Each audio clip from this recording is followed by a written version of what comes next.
starts September 7th. Niners at home. And you can see the entire first 11 weeks of the schedule is home road, home road, home road. So we alternate cleanly with each game all the way up to week 11. So we start in San Fran, which is something that I knew from yesterday because I saw some of the leaks. Hard to avoid. So I knew about home against San Fran week 1. We got Pittsburgh on the road, 10 a.m. game week 2. We've got the Saints week 3 at home, normal time slot. First primetime game is going to be the Cardinals on the road, Thursday Night Football. So that brings its own wrinkles because you're talking about a road Thursday night game. Never fun, never easy. Tampa Bay at home to start October. Jacksonville on the road on the 12th, 10 a.m. game. Then we get primetime Monday Night Football. I've been told this is a doubleheader game. So we're going to be playing Houston at 7 p.m. And there's probably going to be another Monday Night Football game that starts earlier than that. So I'm not too thrilled, admittedly. I'm just going to go ahead and acknowledge that. A 7 p.m. start time. Not my favorite thing in the world, but should be an interesting showcase regardless. Bye week. Interesting spot for a bye week. It's decent. I'd prefer maybe a little bit later, but I don't think this is bad. Sunday Night Football, road against Washington. This may be the most intimidating game of the season. And it's right in the middle of the schedule. So we'll definitely have to talk about that one as the season goes on. There's a chance Washington is a little bit of a juggernaut this year. But I wouldn't completely rule out some regression at the same time. We'll talk about that. We get home against the Cardinals, normal time slot. And then we get road against the Rams, normal time slot. So that's where the alternating home road, home road, home road actually stops. But it's worth noting we do not play the Rams until week 11, which is an interesting wrinkle. It could result in the Rams not being very recognizable by the time we play them, just by virtue of the fact that I think we're all aware that Stafford could go one way or the other this season. He's old, he's got a lot of miles. It wouldn't shock me if he ended up either kind of wilting by the end of the season or maybe not even playing. So, interesting part there. Then we get our second road game. We're going East Coast, 10 a.m. start against the Titans. They were obviously the worst team by record in the league last year, so certainly some potential for them to be very bad again, even with the improvements they made. And then we get a home game against the Vikings to close out November, week 13. Who knows what the Vikings are going to be this year, right? Like, they could really go violently one way or the other. Falcons on the road to start December, another 10 a.m. game. Come back home to play the Colts, December 14th. Who the heck knows what they're going to have at quarterback by this point? They might bring Andrew Luck out of retirement for this one. I don't know. But the way the guys they have keep getting injured, it seems like anything is possible. Thursday Night Football, we've got a home game against the Rams, our second Thursday Night Football game of the season. And this one could have big stakes. Rams probably going to go for it this year. Might be their last chance to go for it with Stafford. But by this point, maybe their fate is already written. Maybe it's already kind of predetermined by this point that this ain't it. So that's going to be a big one. If the Rams are still competitive by this point, this may be a game that decides the division. Road against the Panthers, to be decided. Depends on whether this game matters, probably. And then you've got San Fran on the road, week 18, to be decided. I know you guys can't see because of my face cam, but take my word for it, they haven't given a start time or even a date yet. And that's your schedule. So overall, I think this is actually a very agreeable schedule. I think that this schedule is about as good as you could hope for as a Seahawks fan, with the possible exception of maybe wanting the bye week a little bit later. But even then, the bye week separates two primetime games against opponents that should at least be good. So even that is kind of nice. Maybe you could make an argument that having the bye week right before the Washington game is a little bit of a waste, because quite frankly, Washington may be a little bit too much to overcome this year. That's like the one game that really stands out to me in that regard, but getting the bye week can only help. But you take a look at this schedule, September, if you group the season into like month-long windows, that first month, the game that stands out to me is the Steelers game. And even that, like, if they got Mason Rudolph at quarterback, then they're beatable. That's a beatable team if they don't have a quarterback. I still think that 10 a.m. start on the road, that's going to be tough. The defense should still at least be good. Maybe it won't be stellar, but it could be good.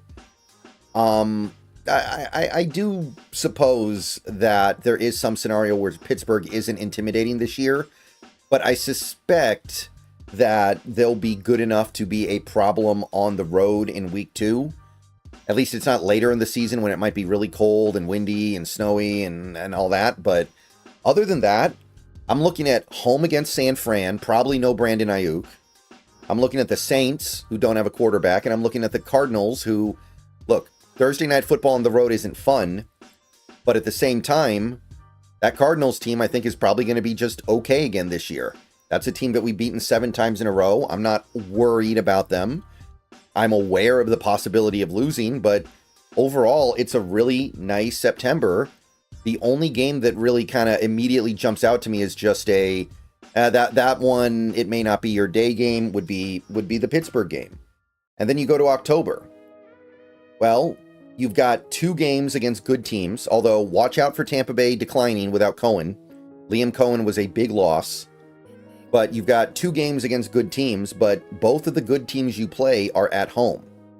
And then you have a road game, which is, hey, 3,000-mile flight. That's not cool, but it's against one of the worst teams in the league last year, a team that I don't think they did enough to make themselves good in 2025. So this is not too bad of an October either. Then you get the bye week at the end.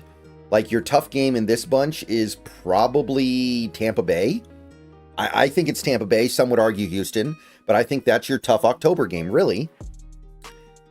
And I actually feel like Houston has a lot of question marks, too. I know some people say they made the playoffs. They have. They've won a couple playoff games over the last 2 years. But for me, I look at that team and I go, did they fix their offensive line? And even if they did they do enough to address wide receiver? Because Tank Dell's not going to play this year, almost certainly. So I don't know if they did enough. So October doesn't look too bad. November is the one month where things could get dodgy. You've got Washington, you've got the Rams on the road, and you've got the Vikings. That could be the one month where you get beat up a little bit, but at least it's spaced out, right? Like, after Washington, you get the home game against Arizona that if you're a good team, you beat Arizona at home on November 9th. And then after the Rams, you get the Titans. And I know it's a road game, but that's another team. You better beat that team if you're serious about 2025. So at least it's spaced out. But realistically, other than Washington, I'm not completely convinced about the other 2. The Rams, I think they'll be good, but Stafford's old. What if he just turns into a pumpkin? It's going to happen. We just don't know when. If it happens this year, they don't really have anything going on that roster that can save them. And then the Vikings, big question marks. Is J.J. McCarthy any good? And if he is, that doesn't necessarily mean the defense is going to have the same success they had last year. And we have questions here. They probably need to revamp their offensive line at least a little bit. Did they do it successfully this offseason? Time will tell. So even that is kind of like, well, I think they'll be good, but I'm not sure. And then you get into December. I think Atlanta is going to be an interesting team this year. I think Atlanta could be dangerous, especially on the road. But the Colts, and then you get the Rams at home on a short week. You should be able to do some work those games if you're a serious team. And then you get to finish things off with the Panthers, who I don't know. I think they can be an okay team. I don't think they're going to be good, especially by this point in the season. If they're eliminated, they might just be rolling over. If they're like out of playoff contention, that's a very realistic possibility. And then you've got the 49ers who, I mean, by week 18, any team could be completely beat up. So it seems weird to prognosticate too much on that. But I don't know. The Niners, I don't think they're going to be a great team this year. I think they may have great results. According to Adam Schefter, have signed their first-round pick, Gray Zabel, to a 4-year deal, fully guaranteed $18.471 million. So just shy of $18.5 million for Zabel. Standard 4-year deal, as all these first-round rookies get, with a 5th-year option that may or may not be enacted when the time comes. So, fully guaranteed is the norm for these first-round picks these days. Going back to last year, Byron Murphy, his contract was 4 years, $16.083 million, so slightly less, but it was all completely guaranteed. If you go back to Witherspoon and JSN the previous year, their contracts were also fully guaranteed on those 4 years. So that is just the way things are done for these first-round picks. Not necessarily the case for the later round picks. There's been a little bit of intrigue around that lately, because you've got a few second-round picks, guys like Jaden Higgins, getting fully guaranteed deals. So that's going to continue to evolve. But yeah, Gray Zabel under contract. Good to see. Hopefully the remaining dominoes fall in the coming few weeks. All right, so that's about all that can be said about that. I mean, it's a deal that is dictated by the CBA. It's not really negotiated all that much. There's not really much to negotiate. I think you can negotiate like the signing bonus. That's about it. So not much to say here other than welcome aboard Gray Zabel. Hopefully he's good. A couple of other little things happening earlier today that are worth at least a couple minutes of discussion. First, we got Jordan Schultz here. The Cleveland Browns signed Rayshon Jenkins. Now, oh, sorry, my microphone is spiking there real quick. Sorry if that peaked out the microphone. But I don't think there were any Seahawks fans that wanted Rayshon Jenkins back, really. He was not particularly effective last year. He broke his hand, and I think his broken hand led to him missing tackles and not being a particularly effective player on the field. But at the same time, we've clearly moved on. Kobe Bryant took his starting job, and we've got Julian Love on a deal of multiple years remaining. I think he has 3 years left. And now you drafted Nick Emenwari, and he's going to be your third safety, along with possibly filling some other roles. So I don't think anybody wanted Rayshon Jenkins back, but for anybody who did, he is now a member of the Cleveland Browns. So he is off the market. Again, I don't think he'll be missed. We didn't get a lot out of him, although I guess it's worth noting for Rayshon that we do kind of have a need for like a fourth safety. I don't know who our fourth safety is right now, but I don't think you need to sign a Rayshon Jenkins to be your fourth safety. I think you can get a UDFA. I think you can get a low-level veteran signing beyond the profile of a Rayshon Jenkins, somebody who's just kind of dangling around out there waiting to get picked up. So I think that Rayshon Jenkins leaving is something that there's not going to be too much consternation about, but he is going on to Cleveland. And we also got this from Condota earlier today, and this is unlikely to matter very much. This is unlikely to mean much, but I think this is worth noting when it happens, because it's hard for this to happen. This does not happen super often, and I think it's worth calling out when it does. There have been 2 undrafted rookie free agent signings for the Seahawks from their rookie minicamp tryouts. So 2 guys showed up to rookie minicamp as tryout players and actually got signed. Now, that doesn't mean they're going to make the team. It just means they're going to be part of the 90-man roster for the time being. Maybe they're still there in time for training camp and OTAs, and then we see what happens. More than likely, they still don't make the team. More than likely, they still end up just getting a cup of coffee, hope to make a decent impression on the organization, and maybe they get brought back in the event of injuries later in the season. But it's still pretty cool. We got linebacker De'Aaron Jackson, who I know a few people like. I know there's been some discussion about this guy. I don't know very much about him. I might look into him down the line, but obviously he is a lower priority. And you've also got wide receiver Montori Foster Jr. I know that he played at Michigan State for the Spartans, but I do not know very much about him beyond that. I don't think he's a particularly big guy. I guess that's one thing that I can say. But it's always kind of cool and always kind of notable when you have these rookie minicamp tryout guys actually make the team, even if it's only for a week.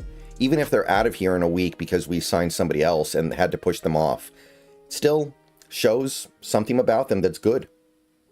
To make room for these two players, we released a River Craycraft. I believe Craycraft is how you pronounce it. That's not how it's spelled, but that's the English language for you. So Craycraft never had a realistic shot of making the 90-man, the 53-man anyway, so him getting pushed off the 90-man doesn't really matter. So he is getting pushed on out of here, and hopefully one of these guys makes a good impression, man. Especially Jackson. We could use some linebacker depth around here. I was hopeful that Woodard could be that guy, but Woodard's already gone. Apparently he signed with the Texans.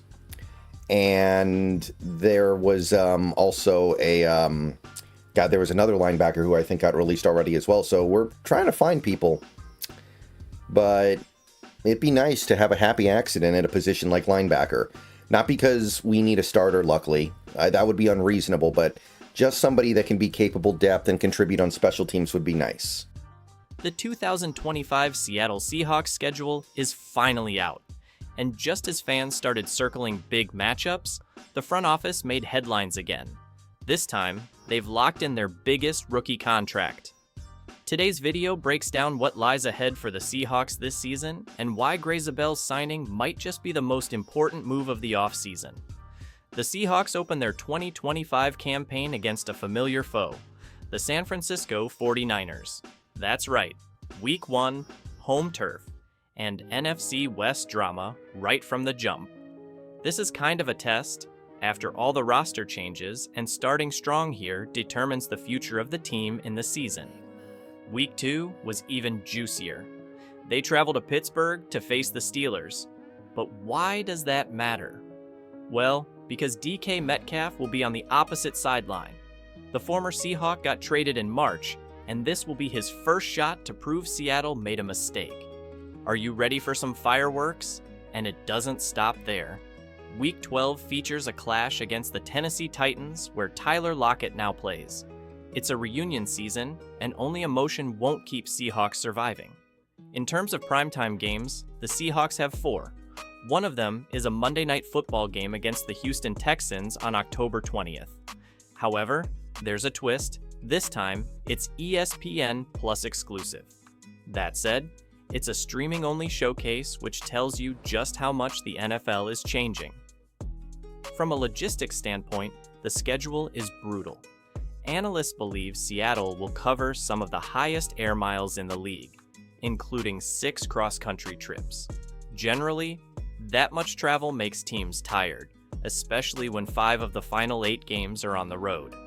Now coming to the late season stretch, Week 16 is a Thursday night matchup against the Rams, and the regular season ends with another showdown against the 49ers. Both could have playoff implications. The schedule perhaps wants to test depth, coaching, and resilience. The team that walks into the 2025 season is very different from the one that walked off the field in 2024. Geno Smith is gone. So is DK Metcalf and Tyler Lockett. In their place, former Pro Bowl quarterback Sam Darnold has stepped in, who's trying to reignite his career in Seattle. Also, wide receiver Cooper Kupp is there. He joins the offense with a Super Bowl pedigree and a point to prove. This is a complete reconfiguration. Seattle didn't blow it up. They rearranged the core, and now fans wait to see if it gels.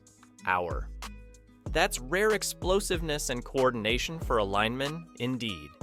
In 2024, while still in college, Zabel leased 245 acres of farmland and started planting corn, soybeans, and wheat. His dream, long before football, was to farm, and he did it. That work ethic and discipline doesn't fade when the pads come on.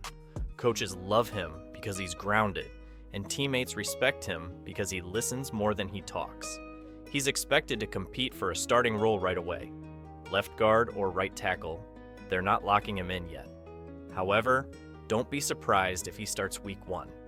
The Seahawks didn't guarantee that kind of money to keep him on the bench. So, evidently, the Seahawks face one of the most demanding schedules in the league.